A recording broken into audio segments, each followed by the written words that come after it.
Bonjour à vous tous, mes très chers amis sur Facebook, mes très chers amis sur YouTube. Je salue à vous tous en Canada, en France, en Belgique et évidemment ici à la Calédonie, que c'est là où je me trouve. Je suis là avec vous pour vous accompagner et je suis honorée de votre présence ici. Je vous accompagne dans cette journée du 24 mai, jour dans le calendrier Maya de la Sugilite, le cristal de l'enfant intérieur. Voilà, je vous amène ici ce cristal que, comme vous pouvez voir, garde des couleurs magenta, violet, blanc et aussi noir. Ok, donc dans les derniers 7 jours, on a parcouru le divan masculin, donc la manifestation et l'expression des attributs du masculin. Et maintenant, avec ce cristal, on rentre dans les sphères du masculin, dans les sphères pour exprimer le féminin divin. Juste en face, je vais vous après amener l'arbre de vie, comme ça vous allez voir. Donc c'est pour cela que dans les sphères qui on rentre maintenant, et ce cristal qui est la colonne vertébrale de cette sphère, l'enfant intérieur.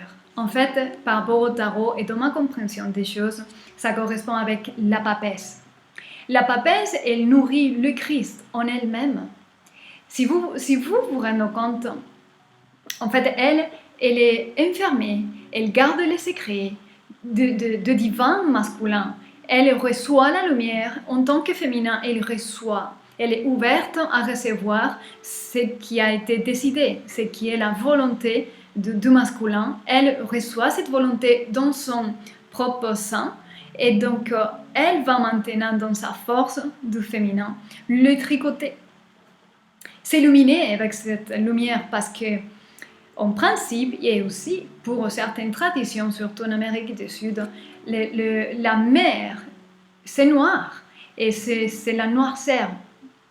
Voilà, parce que là, rien, tout est chaos et rien ne se produit, rien ne peut se créer que ça, sauf quand la lumière du divin masculin vient illuminer et inséminer le féminin. Donc, une fois qu'elle a reçu la volonté divine, elle va nourrir dans son sein et le Christ. Voilà, c'est l'enfant intérieur. C'est pour cela que cette pierre, et elle crée un canal entre le mental et le cœur. Elle ouvre l'espace de le cœur où le mental peut accrocher. Ok? Donc, ça nous connecte avec la vérité du cœur, cette insémination de la volonté, cette illumination. Voilà.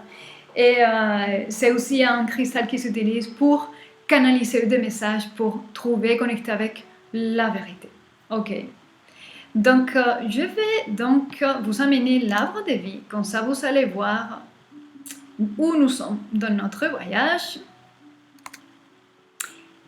Voilà. Je vous amène maintenant l'arbre de vie ici. Voilà. Alors, maintenant, là où nous sommes, c'est dans la 3e sphère en haut et à gauche. Donc, la 2e sphère, ça a été la sphère pour manifester les attributs masculins, le masculin divin. Et maintenant, le masculin divin fait un transfert de sa lumière, de sa volonté, de sa décision, de ses rêves, des manifestations et des créations à la 3e sphère qui est juste en face, qui est la papesse. Donc, elle va garder, va recevoir cette lumière et elle va les manifester, elle va les nourrir dans son sein. D'accord? Ok. Donc, on est à la 3e sphère, là, les sphères de sagesse pour manifester et exprimer le féminin divin. Ok? D'accord. Je sais que je vais les répéter encore quelques fois durant les prochains 7 jours. Ok. Je vous amène ici son animal totem qui est très sympathique et j'ai choisi une photo que j'ai adorée parce que c'est trop tendre. Voilà. Ce phoque vous donne les bonjours. C'est l'animal totem de la Sugilite, le phoque. Donc voilà, 2 petits bébés qui je trouve adorables. Ok. D'accord. Et maintenant, je vous amène sa plante totem que j'ajuste l'image. La plante totem de la Sougilite, c'est l'immortel. Voilà, ici. Alors, je vais vous lire, comme d'habitude, les propriétés thérapeutiques de cette plante. Alors, l'immortel traite efficacement la dyspepsie, hématome, troubles de la circulation comme les varices, les affections cutanées, eczéma, acné, arthrite, rhumatisme, décongestion des voies aériennes, et aussi il est reconnu pour ses vertus cicatrisantes, antispasmodiques, décongestionnantes, antidouleurs et anti-inflammatoires. Voilà les vertus et propriétés de cette plante qui est la Sougilite dans une dimension et différentes des manifestations de la Sougilite. Et voilà.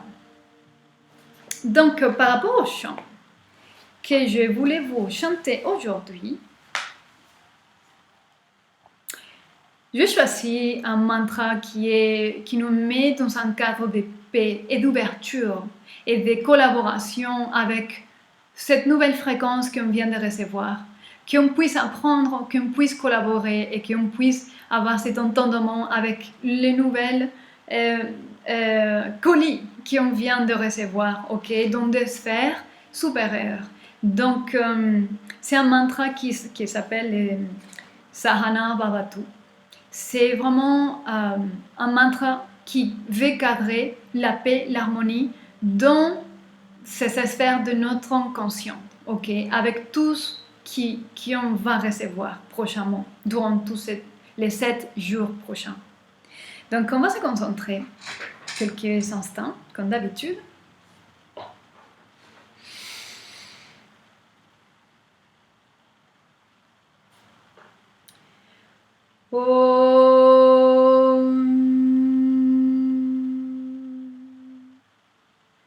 Sahana Bhavatu, Sahanau Bhunaktu, Sahaviryam Karavavahe, Tajasvinavadhitamastu ma Vedavishavahhe. Om Shanti Shanti Shanti. Hari Om.